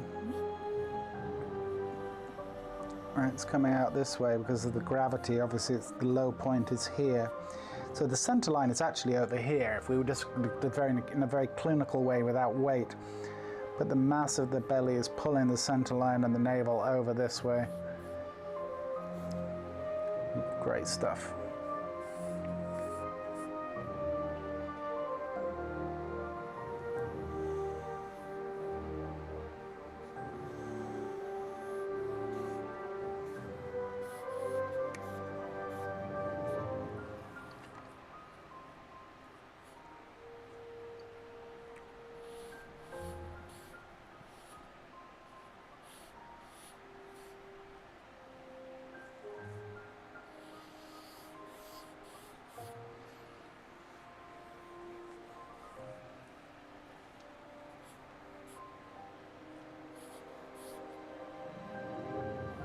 And then if we actually look at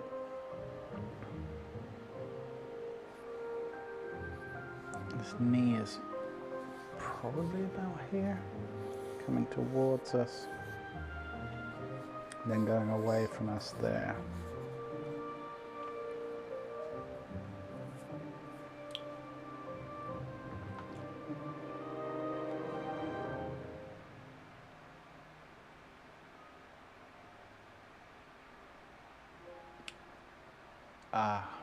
This is sidebar conversation about all caps. All right.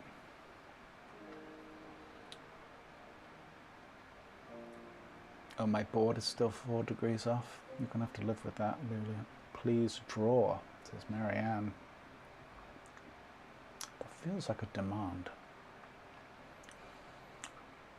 Do you think there are any benefits to using a real crochet over 3D online models?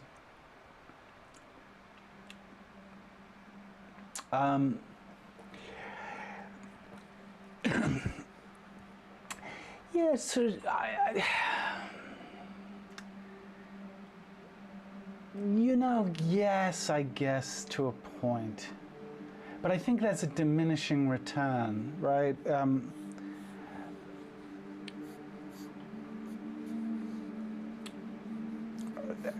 I think the 3D models are going to serve your purposes for the most part.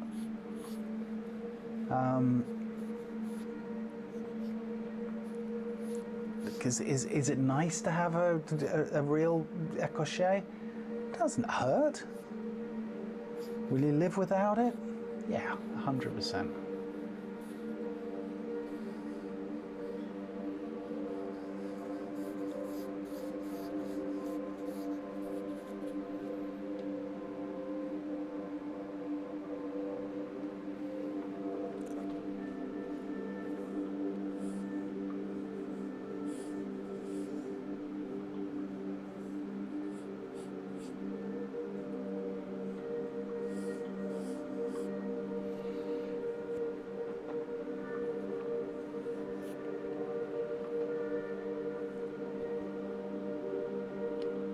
Thank you, Margo. Well, you know, a pose like this certainly has a lot of opportunity for interesting design language. That's for sure. And then it really comes down to, you know, can we capture something? You know. This music's a little bit foreboding, isn't it?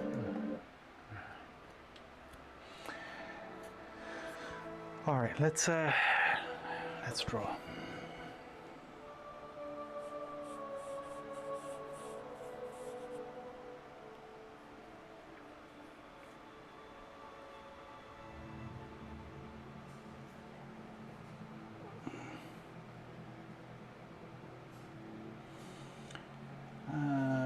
Okay, so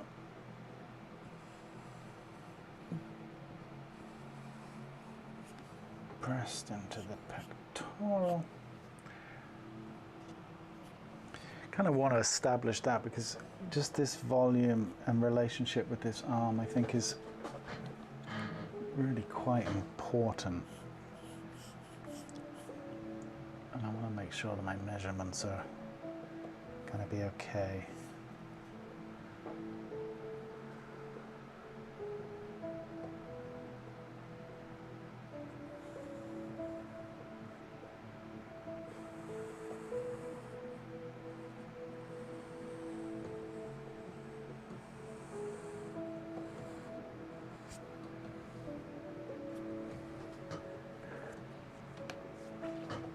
Okay.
This ear is probably a bit higher. I think this eye line is probably a bit higher too.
Thank you, Marianne. Glad to hear it. Great.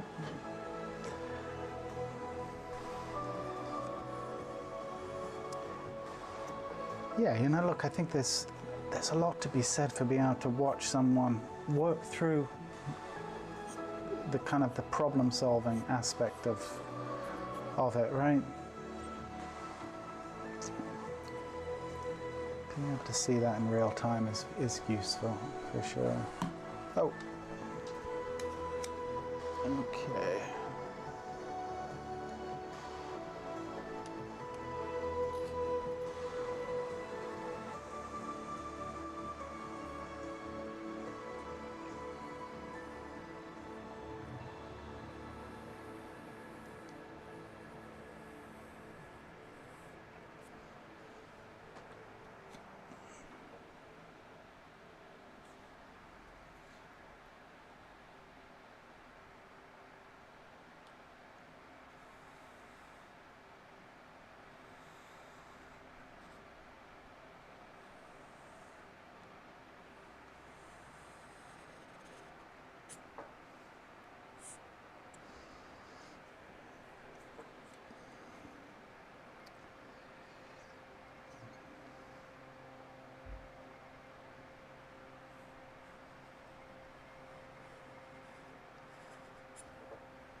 I just figured out we're not drawing the same one. We skipped one on purpose, right? Did we skip one? We didn't skip one, Mila. We were drawing. We haven't skipped any. That's on you, I'm afraid.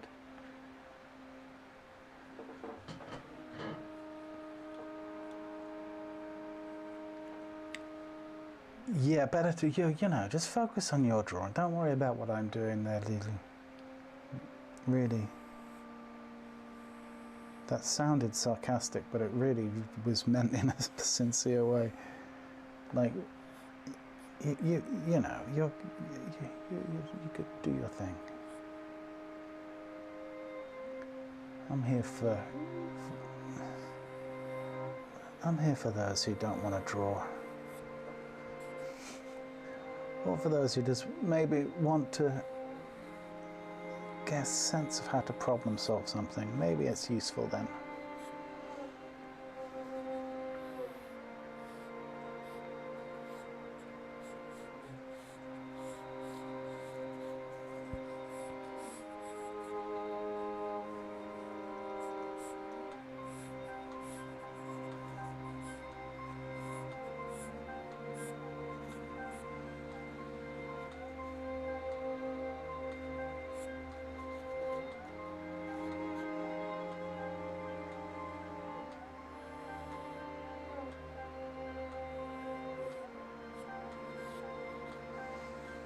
Just going to leave that other leg, the back leg, off because it's just going to get kind of confusing with the back foot. Yeah, I think we can get away without putting it in there.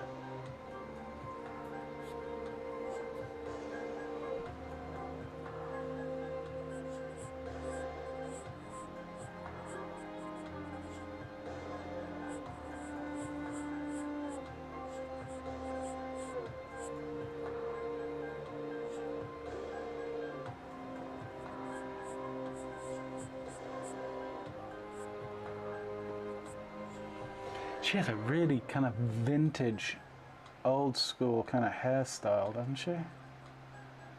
Looks very kind of, I want to say, early 60s kind of look about it. It's quite cool. I'm not going to try and draw it right now.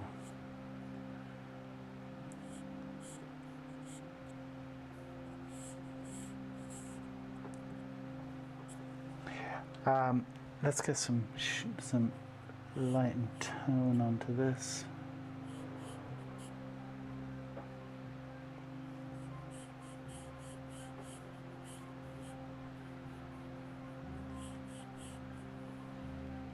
Find some core shadows.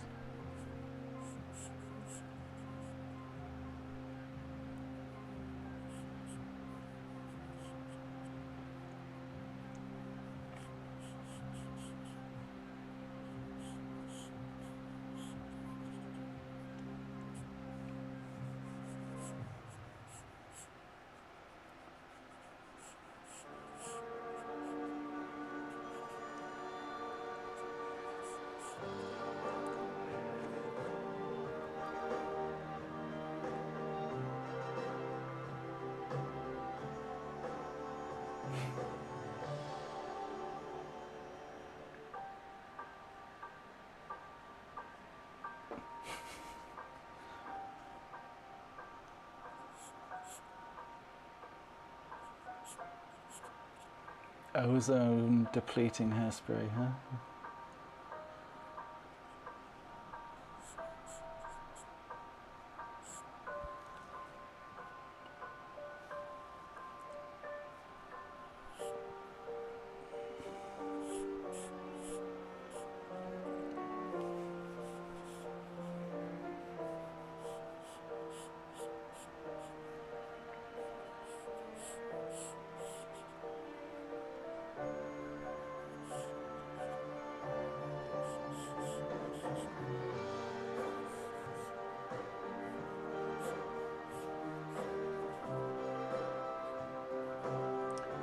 Cast shadow.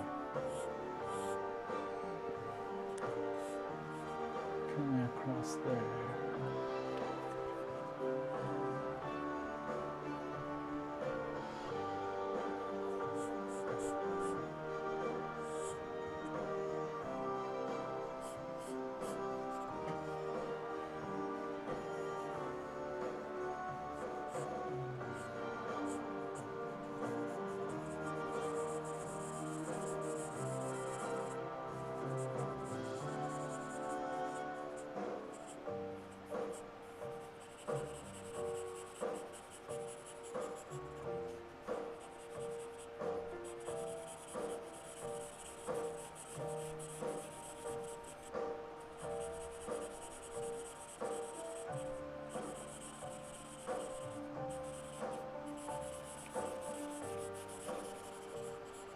A bit of colouring in.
But the ozone hole is only over Australia now.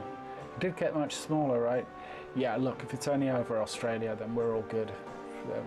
Fine. Perfect. Crisis averted.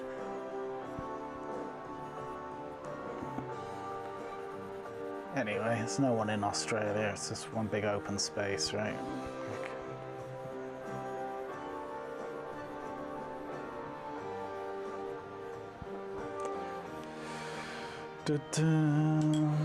Okay.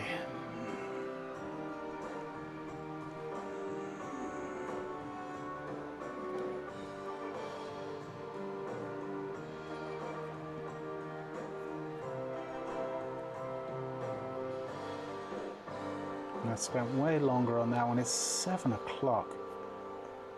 Are we really at that point? Well, it's been one of those sessions where we didn't get through nearly as much as I would like, but at the same time, I think we've accomplished a lot today. We've had a lot of, in my opinion, interesting conversations. We've talked about some useful things, I think.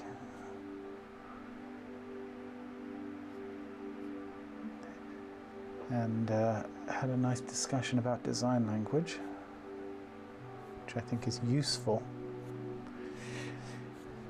I think maybe we can just do... All right, I'm going to say let's take the second to last pose, the next pose. We're going to not do the last pose, pose number 6. Let's do the last pose is going to be pose number 5. And we're going to do a 5-minute pose. Oh, Australia doesn't exist. Well, the flat earthers would know, right? They seem to have it all figured out. They certainly have taught us a thing or two about the planet that we didn't know.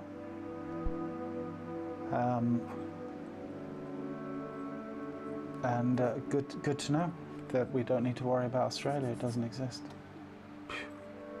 One less thing to worry about. All right, let me just find the right pencil. That could work. Nope.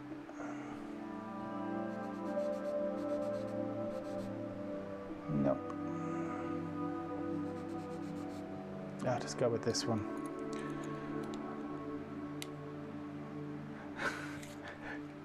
Flat earthers are truly self-taught. No, they're not, Lulu. They are taught by the flat earthers that came before them.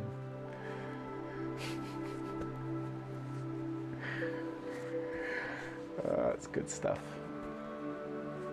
I learned it on YouTube. It must be, well, if you learnt it on YouTube, what can I say? There is absolutely nothing to argue with there. All right, reset the clock. All right, guys, 5 minutes. We're not messing around anymore. The playtime is over.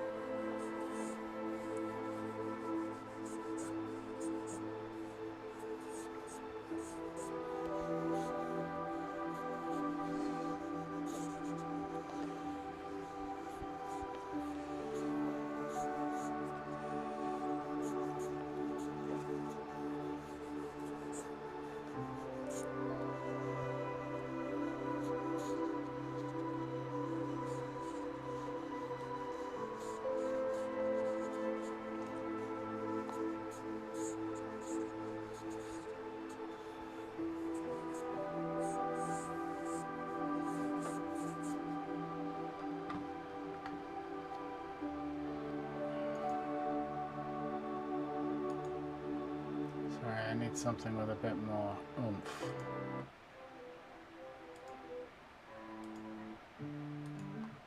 Hold on, where is it? Here we go. There we go. Now.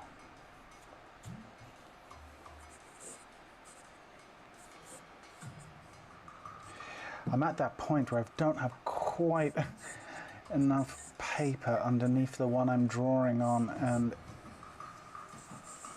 I hate that. I've said it before, kids. Always keep loads of paper underneath the paper you're drawing on.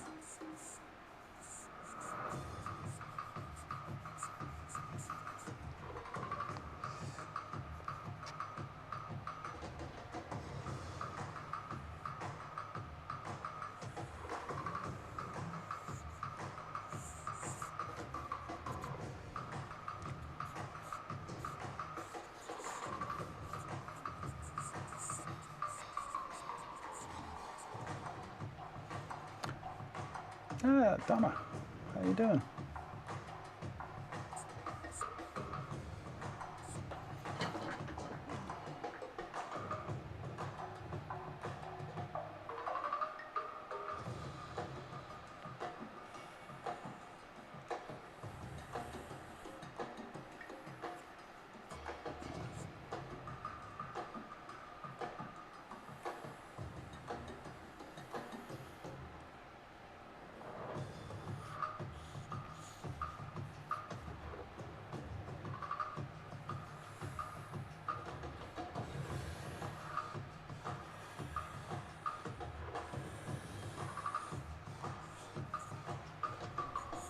Okay.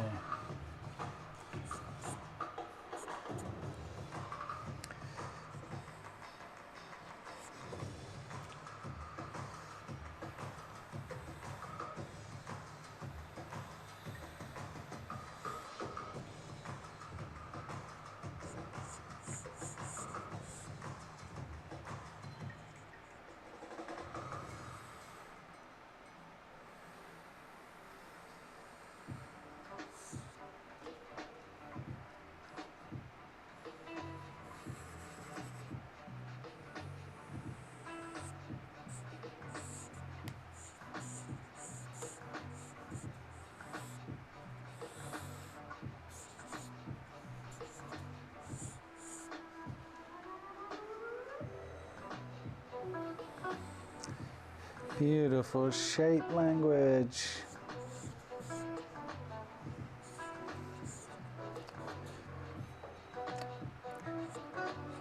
fun model to draw.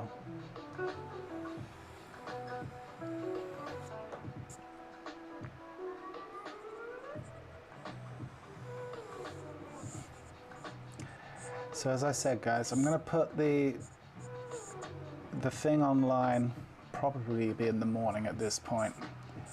As far as which day people will prefer,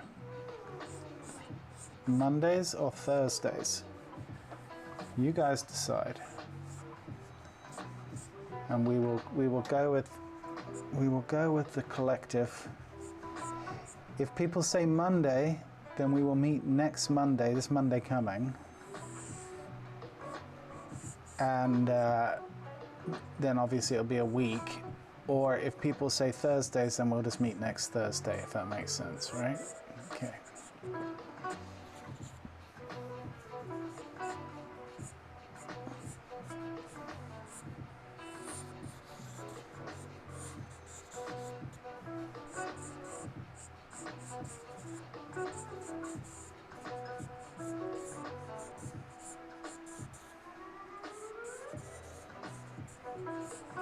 All right, and there's our 5.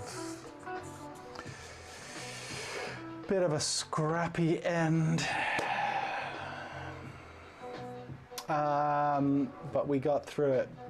We got through it.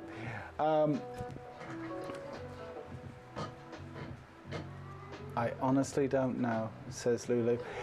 Lulu, if you don't have a preference, you don't need to vote. It's fine. I'm totally flexible either day. Fair enough. Look, I'm going to put it out there. I'm going to put it out to members only, because ultimately you guys are the ones who are really supporting what's going on here, you know? So, if you don't have a preference, I'll make that the 3rd box. I don't care. That can be box C. Because honestly, I don't care either. But for some people, they do. Some people would say, oh, Thursdays are better for me. Or Mondays. That'll go up in the morning. I will leave it up till Sunday evening, let's say, and whatever the numbers reflect by Sunday evening. And if it's a 50-50 split and there's another 50% that say I don't care, then I'll pick. Pretty simple, really.